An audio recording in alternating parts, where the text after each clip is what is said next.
Voilà pour ces crédits d'impôt. En revanche, dans des mesures qui vous concernent plus particulièrement et surtout l'une d'entre elles qui avait déjà été annoncée et peut-être dont vous avez déjà vu les effets sur les avis d'imposition, hein, Patrick, puisqu'on pouvait en bénéficier là tout à fait, dès la fin de l'année. Dès 2020. Pour la CFE, alors c'est une partie importante, hein, les impôts locaux, puisque c'est encore là des bonnes nouvelles, des diminutions d'impôts de ce qu'on appelle les impôts de production. Alors, on les appelle impôts de production parce qu'ils sont liés à la productivité et à l'implantation de l'entreprise, et on n'est pas dans... Ils sont dus quel que soit le résultat, hein, qu'on soit bénéficiaire ou déficitaire, on doit payer des impôts locaux, donc c'est des impôts de production. L'objectif, c'est de les diminuer. Ce sont des impôts à juste puisqu'ils sont dus même pour les entreprises en difficulté. La première mesure importante à vous rappeler, qui avait été adoptée l'été dernier, c'est le dégrèvement partiel de CFE qui avait été mis en place pour les entreprises particulièrement affectées par l'épidémie. Il y a un décret qui nous définissait les secteurs éligibles, notamment tourisme, hôtellerie, restauration. Eh bien, ces entreprises-là ont pu bénéficier d'un abattement de 2/3 du montant de la CFE 2020 qui était dû, sous condition que eh bien, la collectivité locale prenne une délibération en ce sens. Et vous voyez que le délai, vous vous souvenez, il était assez court pour prendre cette délibération, hein, c'était entre le 10 juin et le 31 juillet. Et pour vérifier si vos clients sont bien dans une commune ou relève d'un établissement public qui a pris cette décision, vous voyez en bas du diaporama, il y a un petit lien, en cliquant dessus, eh bien, on arrive sur la liste établie par le ministère de toutes les collectivités qui ont adopter cette délibération pour voir cette CFE diminuer des 2/3. Alors, je vous la rappelle quand même. Pourquoi? Parce qu'en principe, ce dégrèvement des 2/3 de la CFE devait s'appliquer d'office. C'est l'administration fiscale qui a dû le calculer, en tout cas pour certaines entreprises.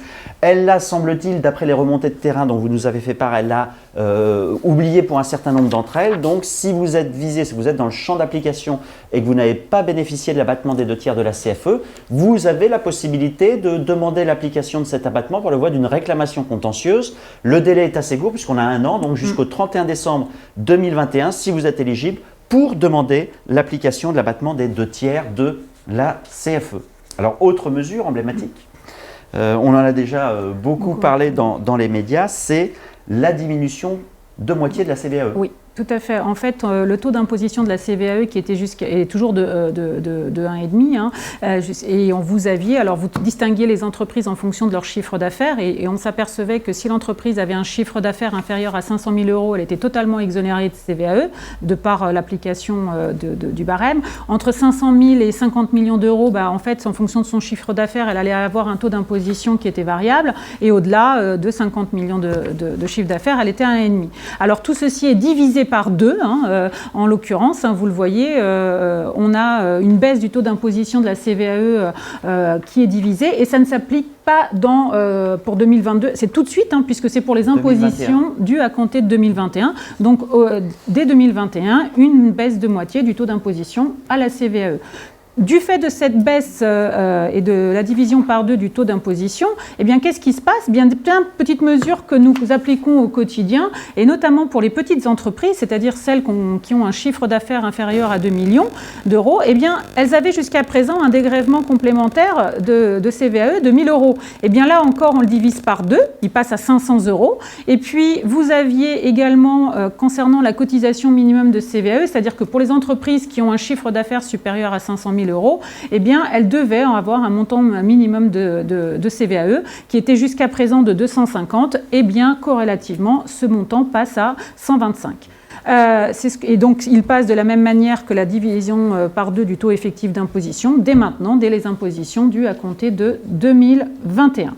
Ça n'est pas fini, puisque, pareil, pour tenir compte de cette baisse baisse de la CVAE, quand on paye des acomptes, on me dit, en matière de CVAE, on me disait il faut que je regarde combien j'ai eu de CVAE au titre de l'année précédente. Si j'ai eu une CVAE supérieure à 3 000 €, eh bien, je dois verser 2 acomptes. Le premier le 15 juin, le second le 15 septembre. Et à chaque fois, c'est 50% de ma CVAE. Eh bien, le seuil de déclenchement du montant pour payer des acomptes, par contre, là, au titre des acomptes de 2022, eh bien, il n'est plus de 3 000 €, mais de 1 500 €. De la même manière, on modifie également le taux du plafonnement de la CET. Donc le plafonnement en fonction de la valeur ajoutée, eh bien si aujourd'hui, jusqu'à présent, la CET, si elle était supérieure à 3% de la valeur ajoutée de l'entreprise, l'entreprise était autorisée à demander un dégrèvement auprès de l'administration fiscale. Elle pourra continuer à le faire, mais là, à ce moment-là, il faudra juste que sa valeur ajoutée, enfin sa CET excède 2% de sa valeur ajoutée. Donc, et là, c'est pareil, c'est pour tout de suite. Donc, encore une bonne nouvelle, hein, ce sera dès maintenant. Alors, par contre, mesure également qui peut avoir beaucoup d'importance, eh bien, notamment en cas de création d'établissement. Lorsqu'on fait une création d'établissement en matière d'impôts locaux, eh bien, en général, l'année de création, on est exonéré, et puis les années suivantes, on a une contribution qui n'est pas totale, hein, n'est pas de 100%, elle est de moitié, et puis après, on rattrape en troisième année le montant. Eh bien là, ce qu'on vous dit effectivement, c'est qu'on va porter l'exonération en cas de création d'établissement à 3 ans. Donc, c'est-à-dire que je vais pouvoir être exonérée pendant 3 années de CET en cas de création, voire d'extension d'établissement. Et ça va s'appliquer pour toutes les créations et extensions à partir du 1er janvier 2021. Mais alors, encore une fois, un peu comme il s'agit d'un dispositif qui nécessite une délibération des collectivités territoriales et nécessite également une action positive de l'entreprise, puisque l'entreprise doit en faire la demande pour en bénéficier.